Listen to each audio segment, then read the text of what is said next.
Hey, it's Andrew. Welcome back to the channel.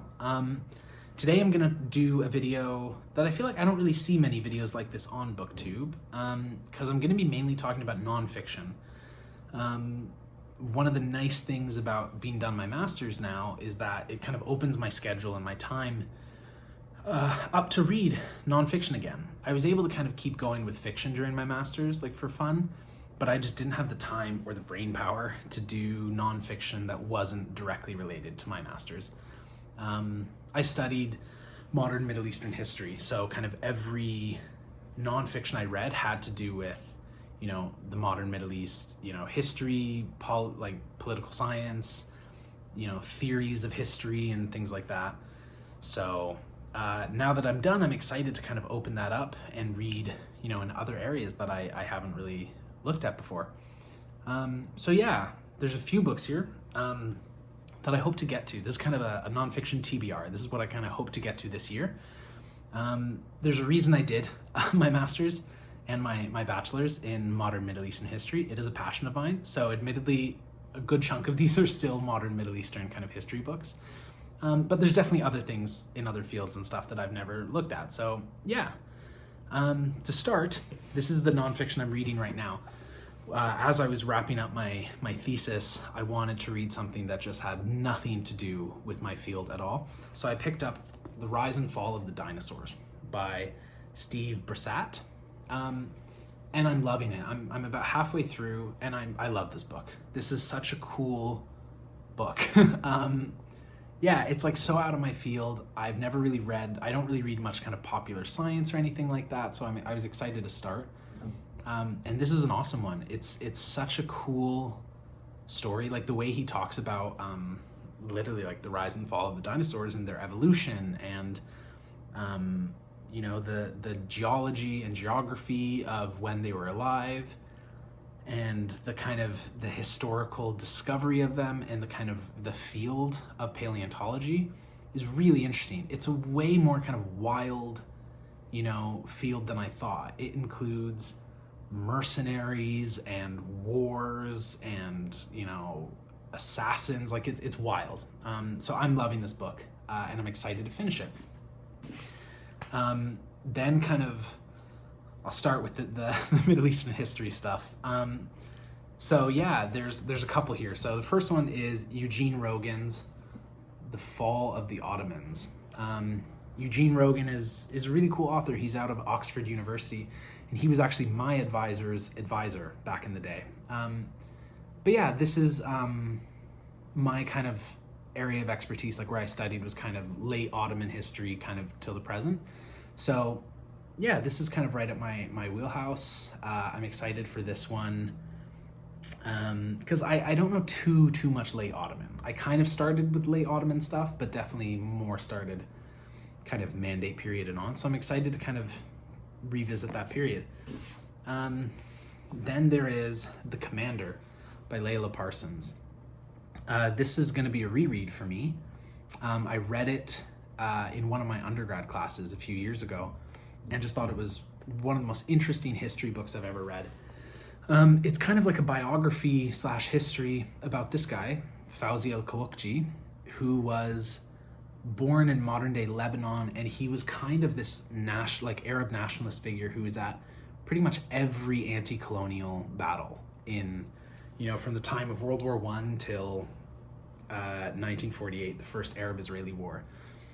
He kind of popped up everywhere. He was one of the not the heads, but he was huge in the 1925 Syrian revolt, and then he showed up in Palestine in the 1930s and Iraq in the 1940s, then back in Palestine. So he was kind of everywhere. He was at every kind of big moment like that. And it's kind of one of the reasons I'm going to reread this is it's kind of the basis for some kind of historically inspired fantasy that I hopefully plan on writing. So yeah, I'm excited to revisit this, and it's a pretty short book. I highly recommend it. This is an awesome book for people who know the field, but also for people who don't, because it's a biography. It's kind of a bit more approachable, I think. So yeah, highly recommend that. In the same kind of field, there's The Last Ottoman Generation by Michael Provence. this is a huge, like a really important scholar in the field. And yeah, partially because of just my academic interest, but also because of that type of fantasy writing I want to do. This is a really interesting time to me, kind of that last generation of Ottomans, the end of that empire, and how kind of people saw the future, different versions of the future that people kind of saw and worked towards. So I'm excited for this, and it's a pretty short book, so I think that'll be good. Similarly, there's A Land of Aching Hearts by Layla Fawaz. This is, again, about the Middle East, I think specifically the Levant, which is kind of Syria, Lebanon, Palestine, Jordan, during the First World War. Again, I feel like, one of the reasons I got into Middle Eastern history is because so many of the events that we learn about, or at least I learned about in the Canadian kind of school system, in like high school and early university, about the World War, like the First and Second World Wars, you don't really see the Middle Eastern part of that, and it's actually a huge part of it. So I'm very excited to just kind of learn more. Yeah. Then we also have a couple more in this field. A Line in the Sand by James Barr. Again, this is that same kind of period, just post-World War I, where that part of the Middle East, the Levant, was kind of carved up into mandates. And so this is kind of specifically about kind of Britain and France and their kind of feud and kind of they're vying for power within the mandate system right after World War I. So yeah. Then there is The Ottoman Endgame by Sean McMeekin.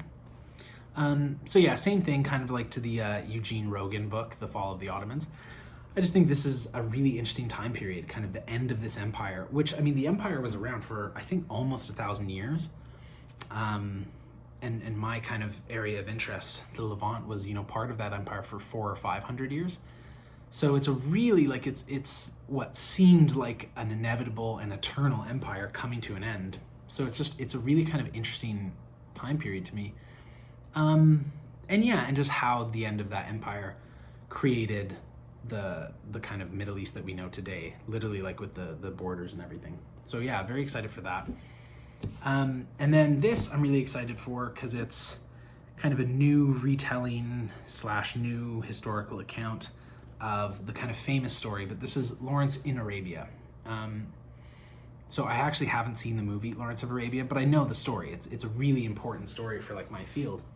And yeah, this is like a new account of it that just sounds really cool. Lawrence, T.E. Lawrence, kind of a British, I think he was actually an archaeologist working in Syria at the time, and then he ended up joining the kind of Arabians and kind of worked to overthrow kind of Ottoman outposts in 1919. So it's a very classic story. Yeah, despite being so important, I don't really know this story in too much detail, so I'm excited to get to this. And then, still in that same kind of field, there's How the West Stole Democracy from the Arabs. So this is by Elizabeth F. Thompson, who's a huge figure in the field. She wrote a great book called Colonial Citizens, which is about kind of gender and the French mandates in Syria and Lebanon. But this is, again, a really interesting time period that I think is overlooked a lot, kind of 1919, 1920, the Ottoman Empire had just fallen, the Caliphate was in the process of kind of falling, and there was a lot of different ideas at the time about how does the Caliphate move forward, how do empires move forward, how does democracy come about, and yeah, this is kind of really interesting book about kind of Western attempts at kind of undermining certain democratic political movements that were emerging at that time. And then we have, I think this is the last kind of Middle Eastern history book, but this is just, I saw this is from Verso Books, really cool kind of press publishers that I recommend. This is Algiers' Third World Capital by Elaine Mokhtefi. When I heard about this was just such a unique, interesting book. It's kind of this, I think it's this like biography or a memoir of the author working in Algeria, I'm assuming in the 60s and 70s, but kind of working with the Black Panthers, right? I think so, yeah. Yeah, the Black Panther party, but in their like international wing, like bringing them to Algeria. So I just thought that was so interesting. Part of my master's, I was mainly focusing on the Levant, so like Syria and Lebanon especially, but then there was kind of another part of it that I was looking at Algeria in the 50s and 60s.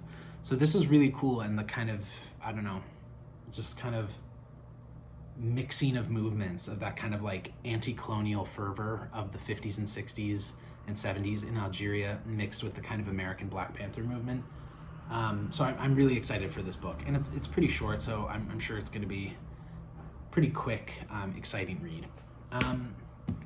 Okay, and then still vaguely in the Middle East-ish, but starting to move out, we have Essential Sufism, edited by James Fadiman and Robert Frager. I don't really know much about this book, but you know, my undergrad was half in kind of Middle Eastern history and half in Islamic studies. So, you know, I read a lot about Islamic studies, and Sufism has always been a really kind of interesting part of it to me. As I'm Muslim myself, and kind of Sufism has always been really kind of an interesting kind of area that I feel like I never read too much about it academically or personally, so I'm excited to kind of move a little bit more and like learn a bit more about that. I don't really know much about the book particularly. I think I got it at like a really cute little used bookshop in, I think it's called Merrickville, which is a small town just outside of Ottawa in Canada. So yeah, I'm excited for this book.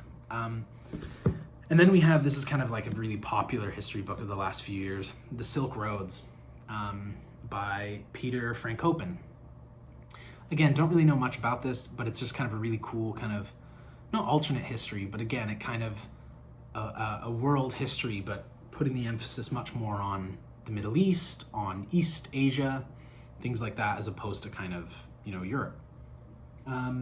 Yeah, it's pretty big.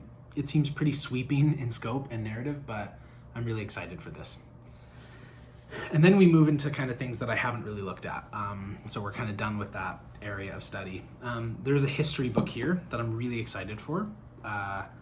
October by China Mayville, which this is also by Verso. And this was such a cool, weird book to me because I've read one book by China Mayville, but I always knew him as a kind of weird, absurdist, like weird fiction, fantasy, sci-fi author.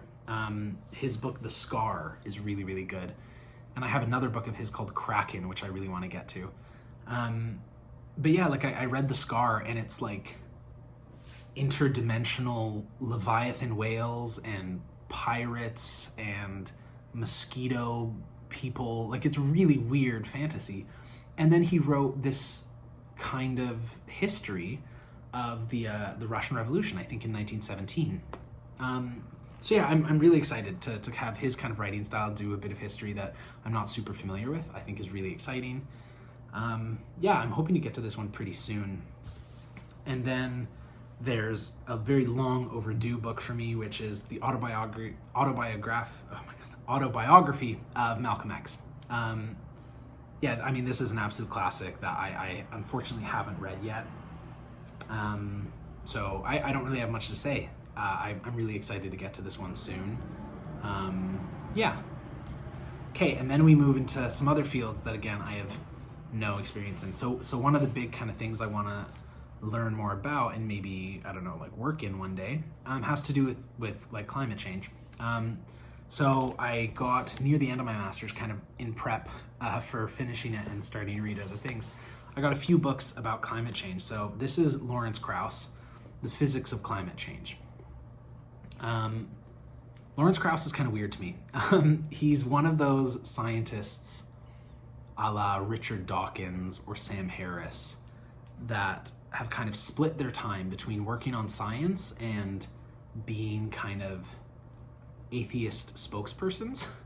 And whatever. I used to be an atheist. I don't really care. but I just think that brand of atheism, like Krauss and Dawkins, is pretty misinformed and pretty aggressive. So not the biggest fan of Krauss himself, but he is like his field of expertise is physics, and I think specifically kind of cosmology and like astrophysics. So I'm sure this is going to be a great book, and I'm excited for it. After doing, The Rise and Fall of Dinosaurs, I'm excited to do some more kind of accessible popular science books to build up kind of that type of my literacy. So yeah, I'm excited for this.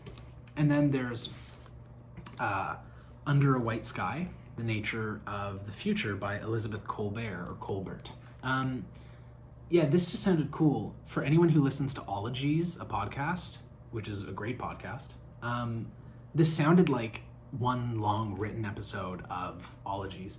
It's kind of like different chapters, all on just different scientists' projects about kind of, global warming and climate change. It sounds really cool. Just different ideas and different stories about, the research that's going on and different maybe solutions that people are working on. So this sounds very cool. Kind of similarly, there is The Future Earth by Eric Holthaus. This is, again, kind of like it's like a future history almost, or that's how it presents itself, I think, where it's like, these are some things that we could do in ways that our technology and our culture and our like policies could move towards in order to reach a more sustainable, healthy climate. So yeah, I'm excited for that. And then the last one in that kind of field is the kind of classic Naomi Klein's This Changes Everything. I haven't read any Naomi Klein yet, but I'm really excited to read her. I think I'm really going to like her style and her content. I think this book particularly, but a lot of her books are about kind of the confluence of things like climate change and capitalism. So this is, seems like a dark, heavy book, but, really probably crucial reading right now. So yeah, I really want to read this. I think some of her other books, like The Shock Doctrine, I want to do soon, and On Fire. So yeah, I'm excited to get into this. And then we have two other books that are in completely different areas. One of them was a gift from my brother for Christmas, which is George Harrison on George Harrison, which is a collection of, I think, like interviews and encounters all about George Harrison. I love the Beatles. I listened to them all the time growing up, and George Harrison was always my favorite. And he's probably my favorite like solo career after the Beatles. And yeah, I just thought he was really interesting because he was the most spiritual. He was the most kind of anti-authority. And even though he was always the quiet Beatle, he was very political and standoffish about certain things. And yeah, his spirituality was very, very interesting to me. So I'm excited to read this. I think it'll be good. Yeah.